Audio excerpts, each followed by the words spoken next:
Film artist Ritwika Sen না? হ্যাঁ, film artist Ritwika Sen. Ritwika সেনের সাথে কোথায় দেখা হলো সব কিছু ডিটেলসে বলছি আপনাদের। হ্যালো এভরিওয়ান, আসসালামু আলাইকুম। আপনারা সবাই কেমন আছেন? আশা করি ভালো আছেন, সুস্থ আছেন। আমরা সবাই ভালো আছি, আল্লাহর রহমতে। রাহাত আগের থেকে অনেক ভালো আছে। সময় 6:30 থেকে 7টা বাজতে যায়। আমি এখন থেকে আমার ব্লগটা স্টার্ট করলাম। সকালে উঠেই তাড়াতাড়ি করে ফ্রেশ হয়ে রেডি হয়ে গেলাম।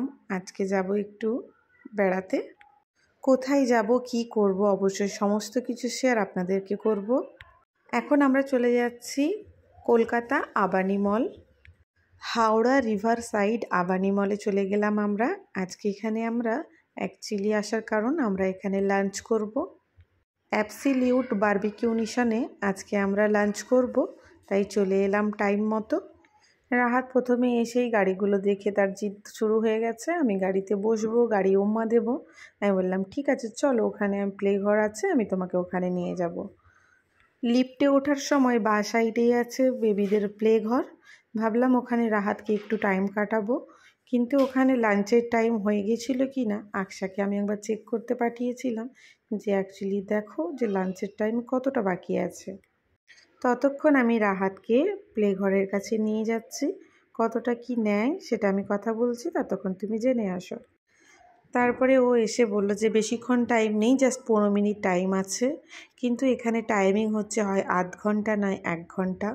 তো বেকার বেকার আমার টাকাটা দেওয়া হবে। তারপরে ভাবলাম যে আমরা একবারে লাঞ্চ করে এসেই রাহাতকে একবার প্লে ঘরে খেলাবো, তারপরে আমরা যাব।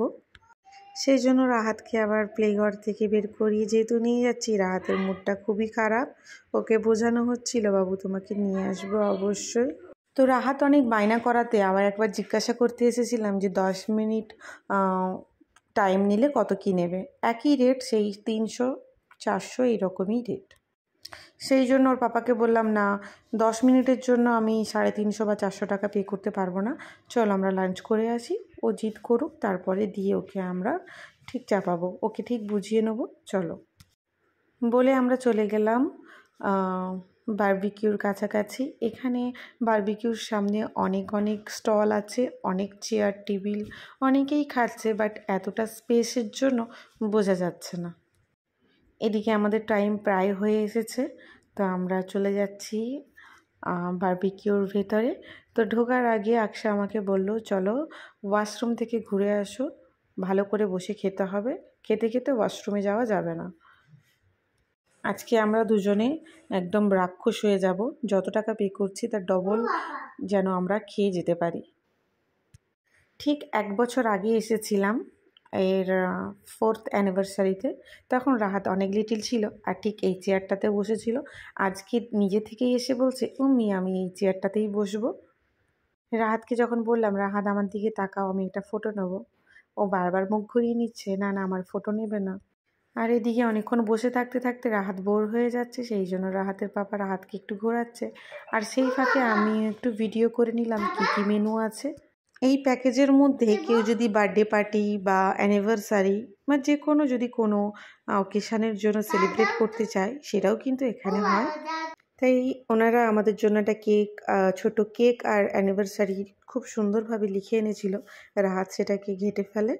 তো যাই হোক, আমাদের অ্যানিভার্সারিটা ছোট্ট করে সেলিব্রেট করলাম, অনেক এনজয় করলাম এবং অনেক ভালো ভালো খাবার দাবার ছিল। সব কিছু খেতে পারিনি, বাট ভালো ছিল। আর যদি না নিয়ে যায় তাহলে কি দেবে? না শাড়ি দেবে? না জুতো দেবে আর শাড়ি দেবে? আচ্ছা পাপা আসুক নিয়ে যাবো, জামাটা ছাড়ো। আমরা লাঞ্চ করে বেরিয়ে গেলাম।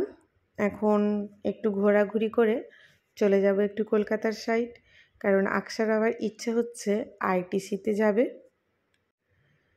তারপর আমরা ওখান থেকে বেরিয়ে যাওয়ার পর রাহাতকে আর একবার জাম্পিংয়ে নিয়ে যাওয়ার জন্য গিয়েছিলাম, কিন্তু রাহাতের আর ইচ্ছে হয়নি যে ও প্লে করবে। খাওয়ার পর হয়তো সাইড ওর ভালো লাগছে না, তাই ও যে গেল না।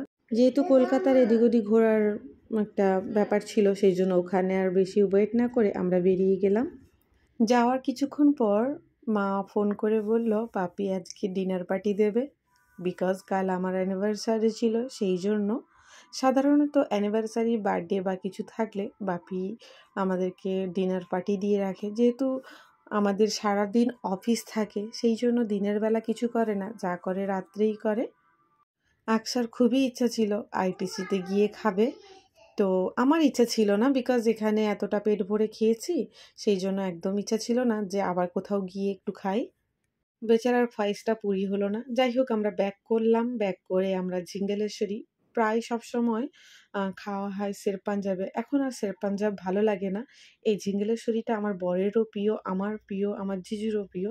বিকজ এখানে খাওয়ারের কোয়ালিটিটাও খুব ভালো আর খুব চিপ রেট। যে কোনো খাওয়ারের কোয়ান্টিটিটা অনেকটা পরিমাণে দেয় এবং কোয়ালিটিফুল খাবার হয়। ঢোকার পরেই দেখি ওখানে একজন কেউ বসে আছে, মানে উনি শুটিং করে, কোনো ভিলেনের পার্ট করে, এরকমই কিছু শুটিং করে। আমি তো ওনাকে দেখে চিনতেও পারছি না। তো পাশের টেবিলে যারা বসেছিল ওনারাই আলোচনা করছিল যে কার নাম নিয়ে আলোচনা করছিল সেটাও আমি খুব একটা স্পষ্ট শুনতে পাইনি।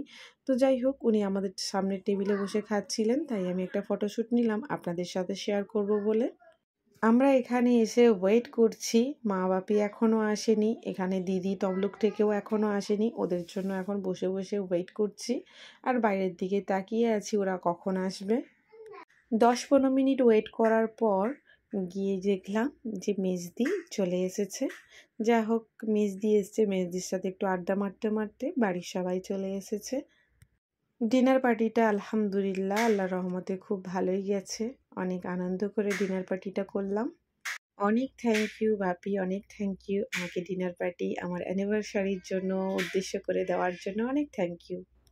প্রথমেই আমরা ফিশ কাটলেট নিয়ে নিয়েছিলাম, তারপর ওখানে ম্যাঙ্গো, একদম পিওর ম্যাঙ্গোর জুস দিচ্ছিল। সত্যি জুসটা খেতে অসাধারণ হয়েছিল।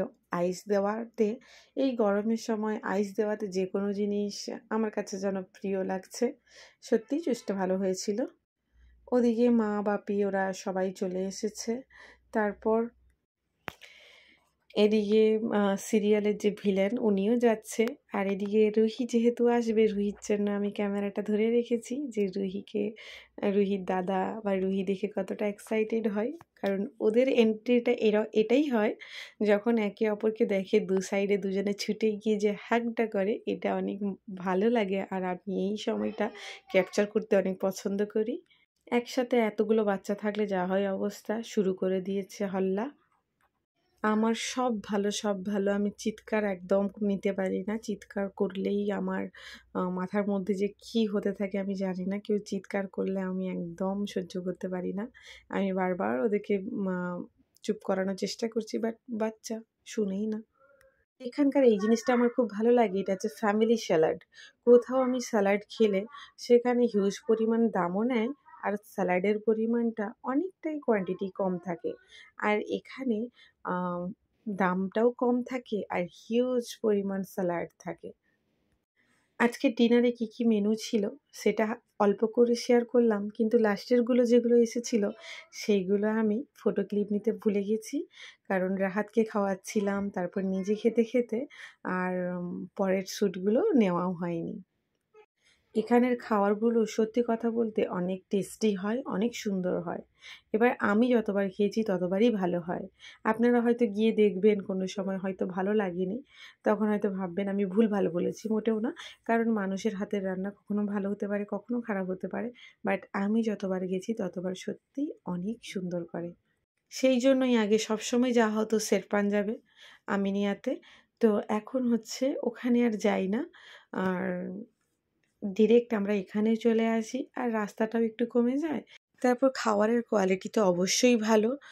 যেগুলো যেগুলো আমাদের মন পছন্দের জিনিস অবশ্যই সেগুলো যেহেতু ভালো পেয়ে যায়, তা ওখানে আর যাওয়ার কি দরকার আছে। তারপর শের পাঞ্জাবে গেলে অনেকটা টাইম ওখানে দাঁড়াতে হয়, লাইন পেতে হয়। তারপরে হচ্ছে খাওয়ার আসতে অনেক অনেক লেট করে। ডিনার করার পর গল্প কারো শেষ হচ্ছে না, সবাই যাবে বাড়ি। এখানে দাঁড়িয়ে গল্প করতে করতে কিছুক্ষণ পরে দেখলাম একজন ফিল্মের আর্টিস্ট আসছে, ঋত্বিকা সেন। দেখতে সত্যিই মাশাআল্লাহ অনেক সুন্দর। বিনা মেকআপেই ওনাকে অনেক কিউট লাগছিল, অনেক সুন্দর লাগছিল। তো আপনাদেরকে শেয়ার করলাম আজকে ঋতিকা সেনের সাথে আমাদের দেখা হয়েছে, মানে উনিও যাচ্ছিলেন ওখানে ডিনার করতে। তো যাই হোক, আজকে আর সেলফি নিলাম না। আজকে যেহেতু ভিডিও করে নিচ্ছি, সেলফি নিলাম না। আর এদিকে আমার বোন, আমি যেহেতু ভিডিও করছি তাই ও একটু ঢং করছে। যাই হোক, আজকের ভিডিও এই পর্যন্ত। যদি আমার ভিডিওটা ভালো লেগে থাকে, like, comment, share and subscribe করতে ভুলবেন না। এইভাবে ভালোবাসা দিতে থাকবেন যাতে নতুন নতুন ভিডিও করার আগ্রহ আরও আমার বেশি বেশি বাড়ে। গল্প করতে করতে চলে এলাম বাড়ি আসার পর বাপি মাকে বাড়িতে ছাড়ার পর দেখি রাহাত একদমই বাড়ি যেতে চাইছে না, কিছুতেই বাড়ি যেতে চাইছে না। এবার আমি তো আজকে থাকবো না, কারণ আজকের সকাল সকাল কাজ আছে, সেই জন্য ভাবলাম থাকবো না, চলে যাব। কিন্তু রাহাত আমার কাছে আসছেই না, ও থাকবে মামা বাড়িতে। আমাকে বলছে চলে যাও, তুমি চলে যাও, আমি যাব না। অনেক জোর করলাম রাহাতকে যে চলো বাবা বাড়ি চলো, তুমি এখন অনেক লিটিল। কিছুতেই শুনলো না, ও আমাকে বাড়ি পাঠিয়ে দিল। তো সারা রাস্তায় আস্তে আস্তে মন খারাপ হচ্ছিল, আমি জানি না কিভাবে রাত কাটাবো। তো যাই হোক, রাহাত অলরেডি মানে অনেক বড় হয়ে গেছে, ওর নানি বাড়িতে ফাইনালি রেখে দিয়ে চলে এলাম। ভাবতে আনন্দ লাগছে, রাহাত জীবনের প্রথমবার আমাকে ছেড়ে কোথাও রাত কাটালো। রাহাত যখন দাদিমার কাছে ঘুমোয় তবুও যেন মনের মধ্যেটা শান্তি থাকে যে পাশের রুমে ঘুমোচ্ছে, কান্নাকাটি করলেও দাদিমা ঠিক দিয়ে যাবে। কিন্তু এটা ডিস্টেন্সটা অনেকটাই, যদি রাত্রে কান্নাকাটি করে আমি তখন কি করব। শেষ পর্যন্ত সারা রাত রাহাত কি করলো অবশ্যই পরের ব্লগে আপনাদেরকে শেয়ার করব। আপাতত আমরা ওকে রেখে দিয়ে এখন চলে যাচ্ছি বাড়ি, অনেক রাত হয়ে গেছে, বাড়ি চলে যাচ্ছি। সবাই ভালো থাকবেন, আমাদের জন্য দোয়া করবেন। আল্লাহ হাফিজ।